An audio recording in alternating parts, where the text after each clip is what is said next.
nombre es Adrián Vázquez, soy actor y director de teatro.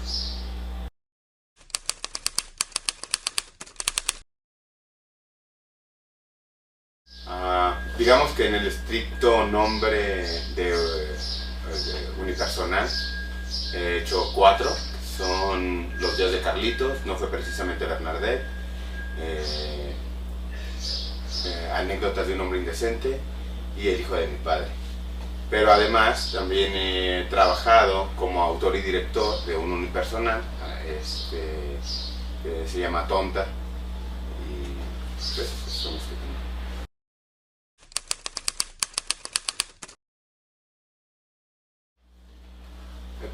Creo que surgen como una necesidad expresiva. Al inicio creo que solo El hijo de mi padre nació como un unipersonal, tal cual. El resto surgen como una necesidad de poder dialogar en escena, y en el transcurso nos damos cuenta que es un unipersonal. Pero no es que yo me planteé el trabajo de, lo voy a hacer yo solo, dijera Lebón, para quedarme con toda la taquilla y no repartir nada.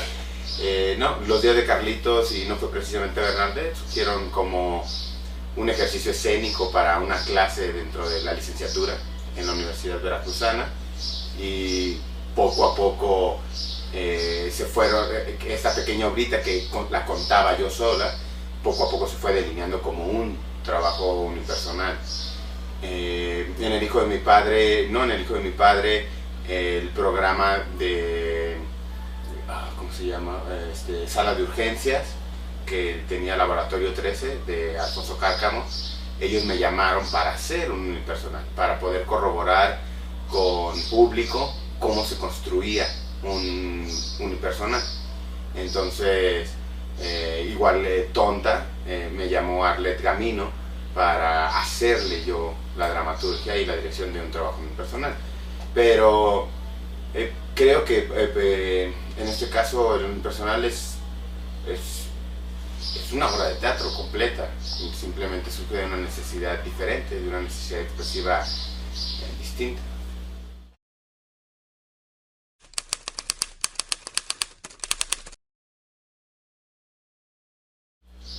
Bueno, como te comentaba, el unipersonal, me gusta entenderlo de la misma manera que lo hace el maestro Martín Zapata en Jalapa, ¿no? Que sería la posibilidad de construir un espectáculo, el grueso de la creación de un espectáculo, una sola persona. Es decir, la actuación, la dramaturgia y la dirección corre a cargo de una persona, y a eso le denominaríamos unipersonal y lo diferenciaríamos del monólogo, ¿no? En donde alguien puede escribir, alguien dirige y alguien más actúa. El unipersonal, lo que nosotros creemos o lo que propone es que todos estos rubros los cubra una misma persona. Pero también hay otra acepción con la que estoy también completamente de acuerdo, y que sería el unipersonal se diferencia del monólogo, porque un personaje se transforma o transgrede su naturaleza para representar otros personajes, ¿no? Que lo diferenciamos en el monólogo, en donde un solo personaje monologa, ya sea con el espectador o con un interlocutor, ¿sí? Y en ese sentido, los trabajos que yo hago cumplen con ambas acepciones. En esta primera significación del unipersonal, bueno, pues estos trabajos los dirijo, los escribo y los actúo yo, pero como te decía, surgen por una necesidad, ya sea de poder corroborar en escena algún tipo de premisa, o como un reto, o como una posibilidad discursiva también. O sea, yo asumo los 3 roles, respondiendo a tu pregunta después de tantas mamadas. Yo asumo los 3 roles, pero porque el discurso de estas obras permiten y al mismo tiempo obligan como creador escénico a hacerlo de esa manera.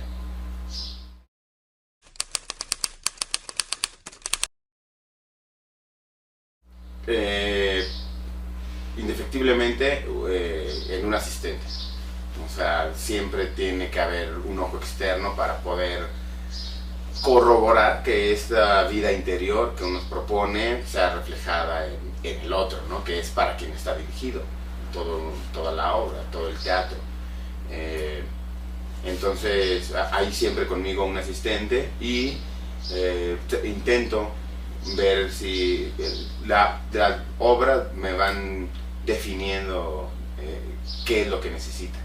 Entonces si necesito la ayuda de un musicalizador o de un iluminador, los utilizo. Pero ellos casi siempre entran al final del proceso. Con quien trabajo constantemente es con un asistente o con amigos creadores a quienes en algún momento les expongo la obra para saber yo qué estamos contando, qué estamos diciendo.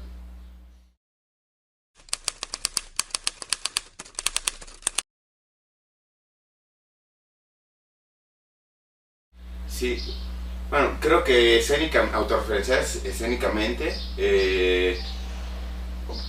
vamos con una propuesta poética que nos gustó a nosotros indagar hace ya más de 12 años y de la cual permanecemos fieles, por llamarlo de alguna manera, ¿no? Que es la utilización de un mínimo de recursos en escena.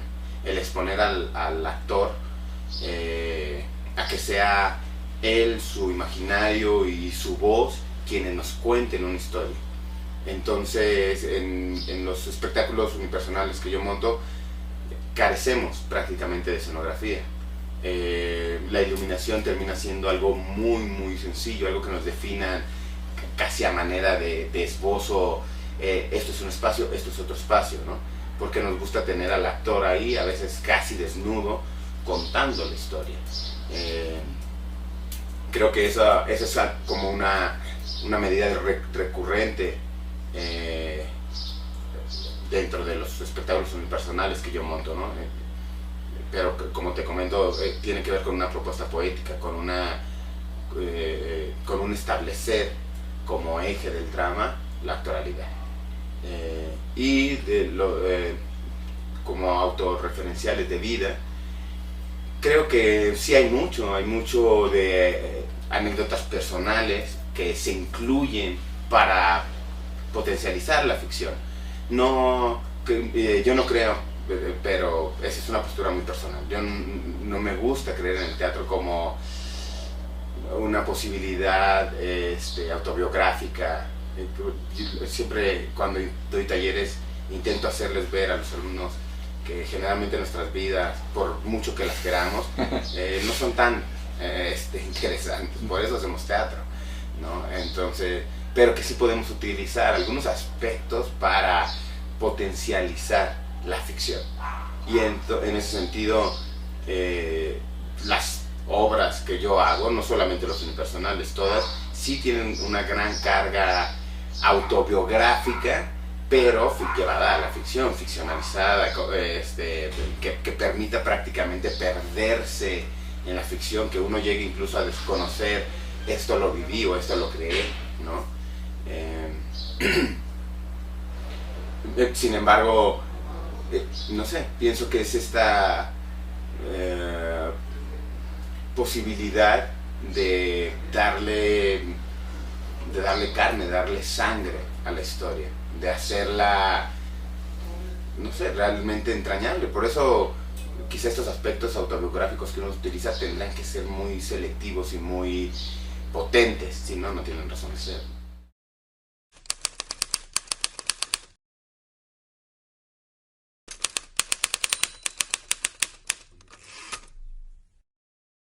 No, generalmente parto de un personaje, antes de una historia o antes de una idea, o de algún tema. Parto de un personaje, parto de construir un personaje, de que haya una corporalidad y una naturaleza que explorar. Generalmente nos basamos en el trabajo de creación de personajes de la máscara, ¿no? A partir de movimientos, a partir de animales, a partir de sensaciones, es que construimos un personaje Y a este personaje nos dedicamos a complicarle la vida, a hacerle su vida, o sea, hacerlo pasar por las cosas que a uno no le gustaría pasar en la vida, ¿no? Pero somos crueles con los personajes. Bueno, yo hablo en plural, pero yo soy quien lo hago. Soy cruel con los personajes, me gusta abrirles una herida y además escarbar, meter la mano, sacarles las vísceras y mostrárselas y decirles, esto eres. Y a partir de esas complicaciones es que empieza a delinearse la historia. Una pequeña anécdota, un transcurrir que irá habitando este personaje cada vez de manera más continua hasta que se crea la historia. En el caso de No fue precisamente Bernadette, nos inspiramos en la literatura de Charles Bukowski, pero fue aventarnos un clavadote a Charles Bukowski, olvidarlo un tiempo, y empezamos primero a complicar la vida de un jockey, de un corredor de caballos, ¿no? Y en el transcurso nos dimos cuenta de que ese no era el personaje protagónico, quien lo observa era el protagonista, ¿no? Y entonces ahí ya toma una coherencia total con toda la literatura de Bukowski, pero pues, surge a partir también de ese personaje. Pues no pensamos en, vamos a contar los cuentos de Bukowski, no, yo soy muy fan de él y ahí de alguna manera se creó un paralelismo entre lo que iba sucediendo en la escena con esta literatura, que ya fue muy fácil luego hacer el clip, pero no fue una propuesta de inicio, no nos propusimos de inicio contar las anécdotas de Bukowski, simplemente conforme íbamos avanzando nos dimos cuenta que tenía todo este mundo bukowskiano y lo que hicimos fue darle una revisión a su literatura para plasmarlo en escena.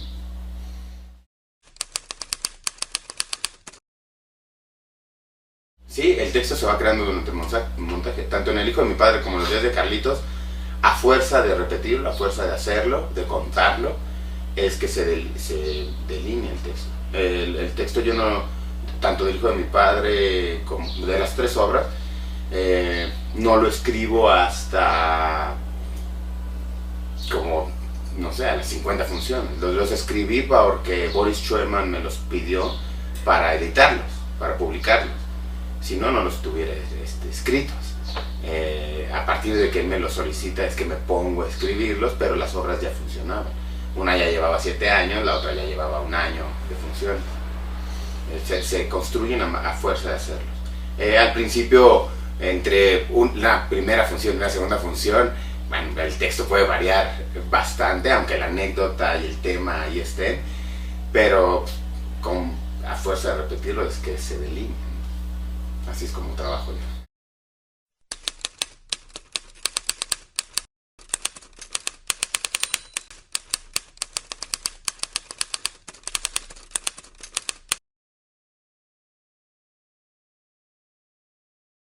Sí, yo no creo, nuevamente te repito y le aclaro a León que para nada es eso. No es una cuestión económica.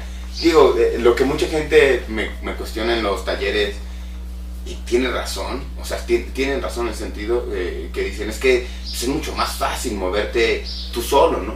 Tú, una tarimita, pues tu asistente, es mucho más fácil moverte, ¿no? Tú, una silla, un uniforme, tu asistente, tú un pantalón de mezclilla y tu asistente. Y es cierto, es mucho más fácil, pero no lo hago yo en lo personal, no lo hago por eso, porque sea más fácil o como dijera Alejandro Ricaño, porque nadie me quiere y nadie quiere trabajar conmigo. No es eso por lo que lo hago.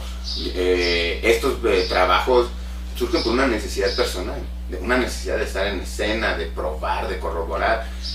Digo, en mi caso yo me dedico, tengo 22 años, casi 23 años dedicándome a esto, y desde el inicio yo sabía que soy actor. Desde el inicio, al principio para mí estos unipersonales surgieron como un reto de ver si era capaz de contar yo solo una historia y mantener al público interesado 1 hora. Yo vi de chamaco, de joven, 2 trabajos unipersonales uno que se llama La Reina de su Casa, de Carlos Niebla, y otro que es Divino Pastor Góngora, donde actuaba Carlitos Cobos, que en paz descanse, en diferentes momentos. También vi El Ícaro, ¿no?, de Daniel Finzi, y la verdad es que se convirtieron para mí, o sea, en grandes ídolos, y también en modelos a seguir. Es decir, algún día yo haré un monólogo, ¿no?, y voy a tener al público igual de pendejo como esto me tenía, ¿no? Cuando llego a la Universidad Veracruzana, Martín Zapata nos propone hacer un unipersonal, no solamente actuar un monólogo, sino tú construir tu propia dramaturgia y hacer tu propia dirección. Y teníamos la asesoría de Martín, entonces era una responsabilidad ineludible. O sea, tienes quizá a uno de los 5 mejores directores de teatro que hay en el país, dándote clases, viendo tu trabajo, dándote notas. Al principio nada más era una materia, una propuesta de clase, pero al final del semestre, cuando los compañeros empiezan a picarte las costillas y a decirte, hey, deberías presentarlo, bueno, de ahí surgieron Los Días de Carlitos, y no fue precisamente Bernadette. Pero es una necesidad artística más que una necesidad económica. En ambos casos creo que está esta potencia de querer hablar, de querer tener un discurso sobre la escena, serle fiel y además compartirlo, ¿no?, y confrontarlo a cada ensayo, a cada función. Tonta, que en este caso en donde soy autor y director, creo que surge de la necesidad de una actriz joven de querer estar en escena, y además de su necesidad de titularse. Ese trabajo fue para que ella se titulara, pero era en algún momento cuando ya en el proceso, que tú sabes cómo trabajo, hay que confrontar al artista, hay que confrontar al ser humano de qué estamos diciendo. El examen de titulación pasa a segundo término. Lo que queremos nosotros es contar la historia de esta chica, ¿no? Entonces, no creo yo que en mi caso tenga que ver con una necesidad económica o de minimizar todavía aún más los recursos escénicos, sino es una necesidad totalmente discursiva, ¿no?, y una propuesta poética. Si apostamos nosotros al arte del actor como fundamento de la teatralidad.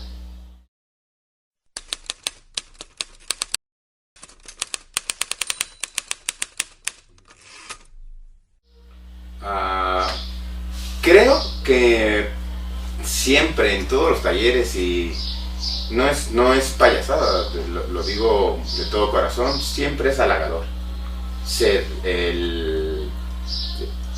yo no sé, me cuesta trabajo ponerme el título de maestro o el profesor, sino más bien el guía, porque la idea es que los alumnos, ellos construyan sus unipersonales, y son ellos.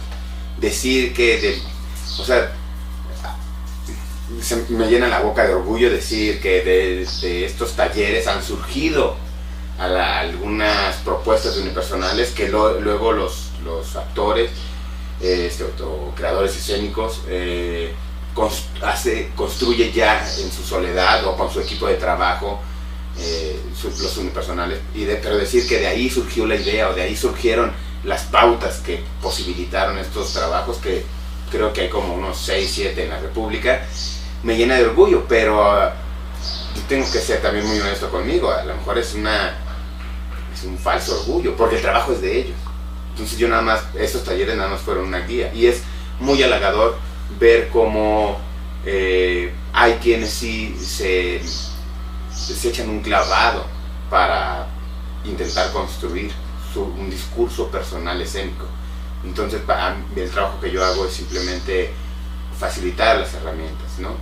Eso de facilitar, sé que te va a sonar raro, parecería que yo pongo trabas, ¿no?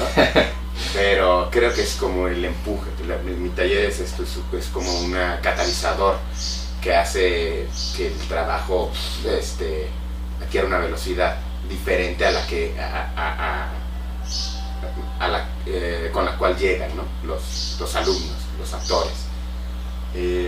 Y eso, creo que eso, no sé, pienso yo que toda mi vida he sido un privilegiado del teatro porque me ha permitido el teatro seguir haciéndolo. Y como docente del taller de creación de unipersonales, igual soy un privilegiado porque me ha tocado, como en tu caso, compartir con seres muy creativos y generosos y que hacen, no sé, que uno constantemente esté renovando este espíritu de por qué eligió esta vocación.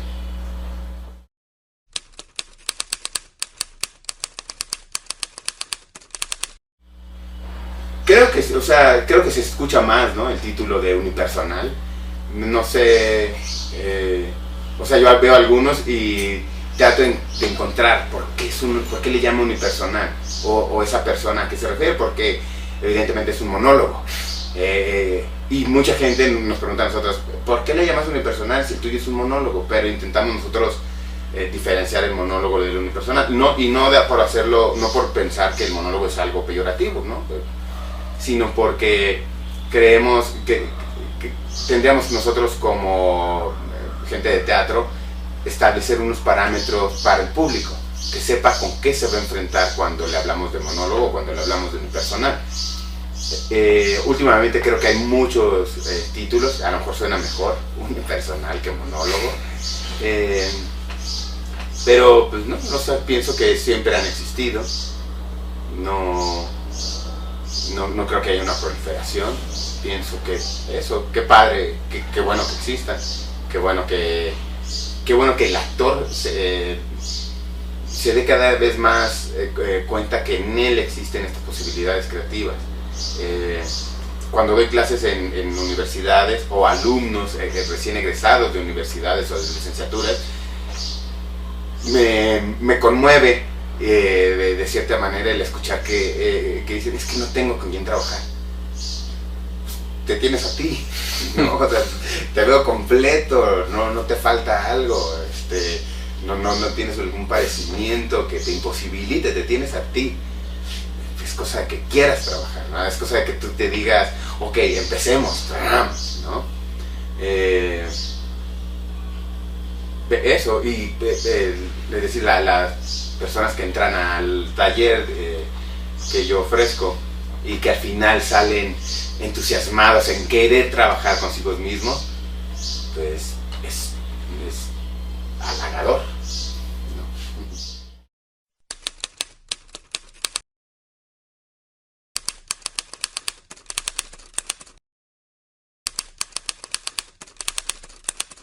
Que lo hagan. Así.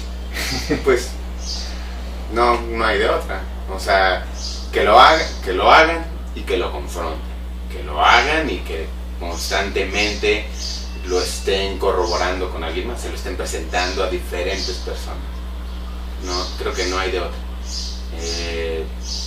La manera en la que nos vamos a dar cuenta si funciona o no es con el otro, no con lo que ocurre aquí, no con la lagrimita, no, con el otro. Si al otro lo hacemos reír, si al otro lo hacemos llorar, si al otro lo hacemos emocionarse, si lo hacemos estar atento, entonces algo está pasando de este lado y ahí corroboraremos si funciona o no. Y escuchar, mucha escucha. No confiar en todo esto que nosotros creemos que estamos haciendo, sino en lo que el otro ve. Eso. Okay. O sea, mi recomendación sería háganlo. Y corre por tu vida, Carlos. Corre, Carlos, no te detengas. No mires atrás, Carlos. Te va a convertir en piedra. No mires atrás.